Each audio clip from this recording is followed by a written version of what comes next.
El enfoque que hace el entusiasta tecnológico José Joaquín Brunner para interpretar la historia de la educación chilena es que ve la empresa social llamada educación y la producción del capital cultural como una sucesión de procesos que dan origen a 4 revoluciones, y estas mismas revoluciones dan origen a sendas fases.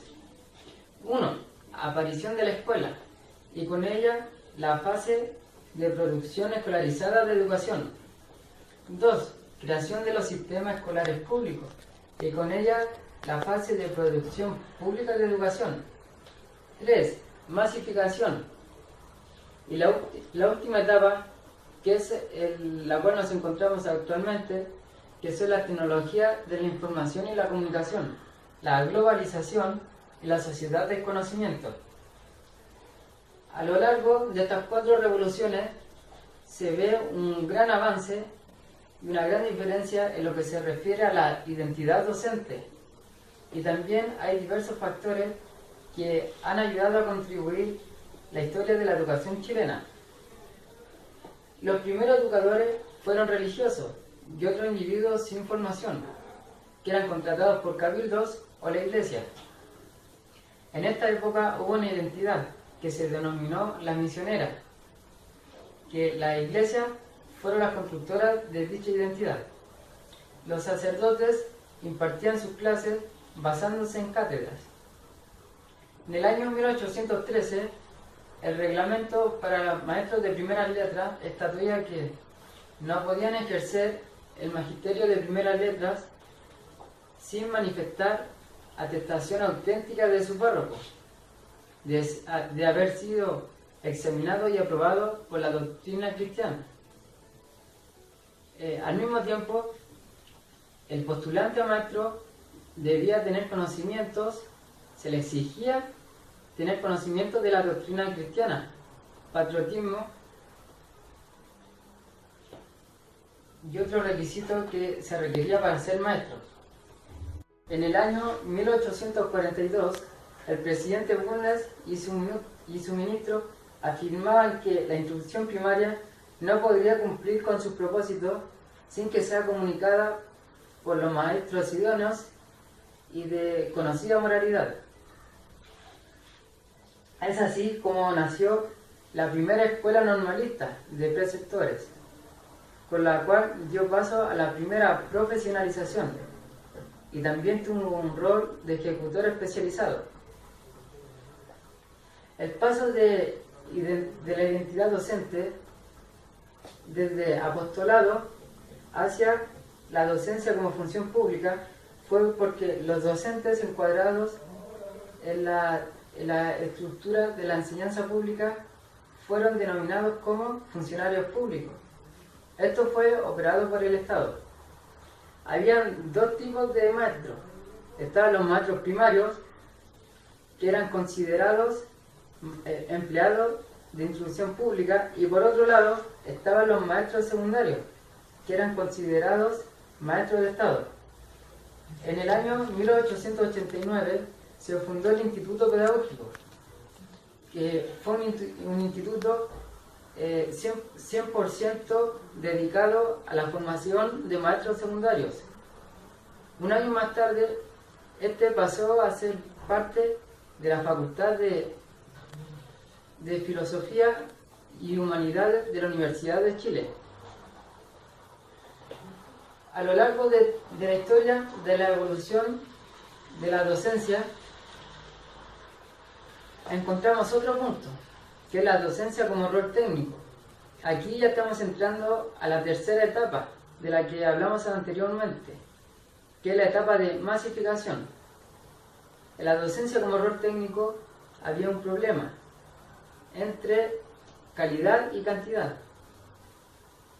Entonces hubo un rol de aplicación cuyas metas fueran fácilmente logrables. Bueno, ¿esto qué quiere decir? Quiere decir que en esta época había muchos establecimientos y pocos maestros, que no alcanzaban a satisfacer la demanda de la población chilena. En el año 1943 se instaló un pedagógico técnico dependiente del Ministerio de Educación para la formación de profesores de la enseñanza técnico-profesional. Entonces, ¿cómo pasó de ser técnico a ser profesional?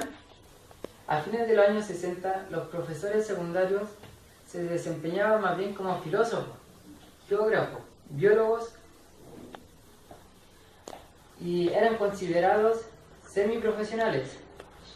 En el año 1973, el Estado, bajo un gobierno de dictadura militar, desvinculó a sus funcionarios educativos desde el Ministerio de Educación hacia las municipalidades, las crecientes escuelas y los liceos particulares.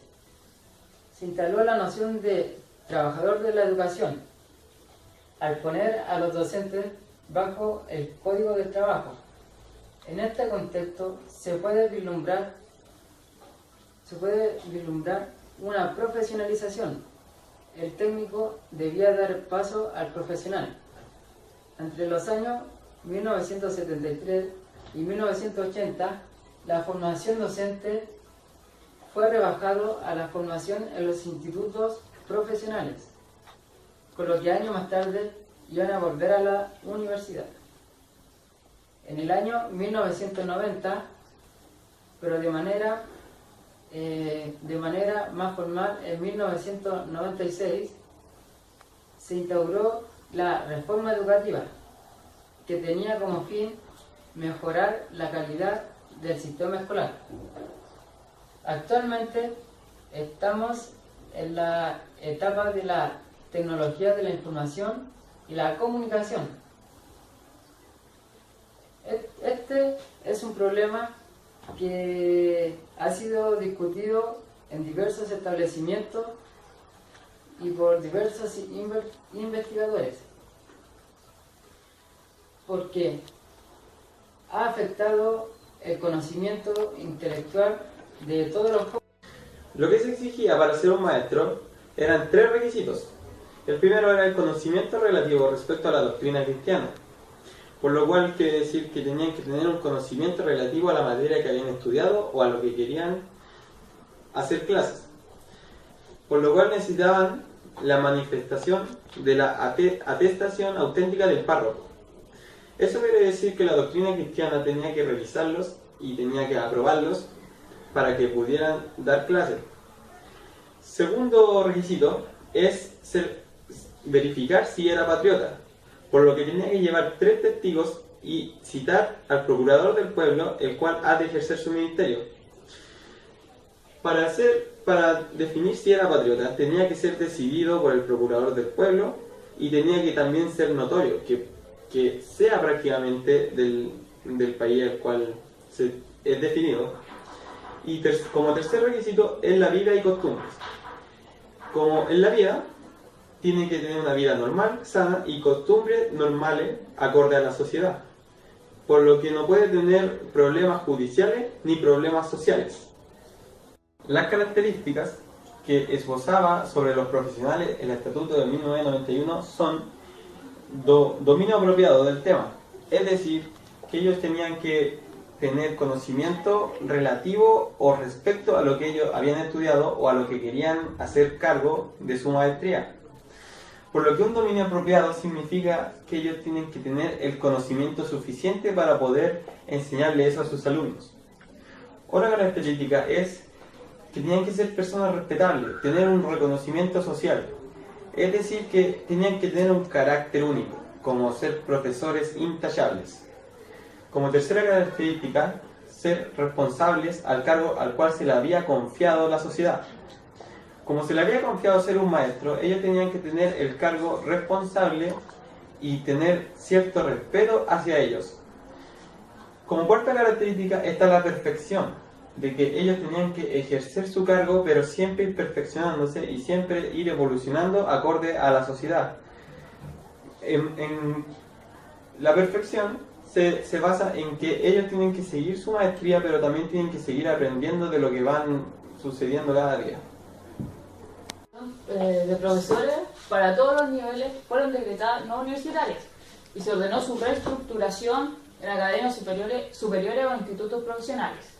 El caso más dramático fue la separación del Instituto Pedagógico de la Universidad de Chile y su conversión en la Academia Superior de Ciencias Pedagógicas. El Instituto Pedagógico, que había liderado los procesos de formación